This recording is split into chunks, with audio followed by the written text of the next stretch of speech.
आप लोग एनएलपी भी सिखाते हैं ना? Yes, what is NLP? NLP मेरे लैंग्वेज में मैं कहता हूँ is the super power of law of attraction. अच्छा, इट्स द सुपर पावर, क्योंकि मतलब लॉ ऑफ अट्रैक्शन का भी बाप है ये? यस, लॉ ऑफ अट्रैक्शन एक टूल है जिसको और ज्यादा पावर देता है एनएलपी. ओके. उन्हीं का एग्जाम्पल लेते हैं, बिलीफ जो बोल रहे थे वो। हाँ, आपने ग्रीन रूम में हम बात कर रहे थे आपके बिलीफ की, आप बोल रहे थे मैं इतना मैनिफेस्ट करता हूँ, मेरे को इतना मिलता है, तो मैं सोच रहा हूँ मैं मैनिफेस्ट ही नहीं करता। हाँ, मैंने एक्चुअली ये चीज़ मैंने इस बार सोची कि मैं मतलब मांगता बहुत छोटा हूँ और मुझे बड़ा मिल जाता है, तो मतलब मैं कुछ गलत ही मांग रहा हूँ, या तो फिर मैं मांगू ही नहीं. देखो, अगर मैं मैनिफेस्ट कर रहा हूँ कोई चीज़, तो मतलब मैं यूनिवर्स के हायर पर्पस से अलाइंड नहीं हूँ प्रॉब्लम, बिकॉज प्रॉब्लली यूनिवर्स मुझे कुछ और देना चाहता है और मैं कुछ और एक्सपीरियंस मांग रहा हूँ. अब मैं चाहता हूँ कि मैं ये प्रोजेक्ट करूँ, लेकिन यूनिवर्स मुझे कुछ और देना चाहता है, और मेरा मैनिफेस्टेशन पावर्स इतने अच्छे हैं कि मैंने वो ज़बरदस्ती दिलवाई दिया, मतलब करवाई लिया, और वो मैंने वो प्रोजेक्ट कर लिया.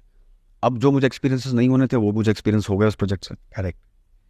तो मुझे लगता है कि मैं कहीं ना कहीं गलत करता हूँ, और मुझे शायद मैनिफेस्टेशन नहीं करना चाहिए और मुझे शांत बैठे रहना चाहिए. जो भगवान मुझे एक्सपीरियंसेस देना चाहता है मैं वो चुपचाप लूँ, क्योंकि मैं इस लाइफ में एक पर्पस की वजह से आया हूँ, तो वो पर्पस फुलफिल करूँ और जाऊँ. पता लगा मैं पूरी लाइफ मैनिफेस्ट कर रहा हूँ और सब कुछ अचीव कर रहा हूँ, और भगवान चाहते थे कि मैं इस लाइफ में आके कुछ श्रम करूँ या कुछ परिश्रम करूँ या फिर कुछ इमोशनल एक्सपीरियंसेस लूँ, और वो मैंने लिए ही नहीं, क्योंकि मैं इतना साला इमोशनली स्ट्रांग था कि सब कुछ लेके मैं आगे बढ़ गया.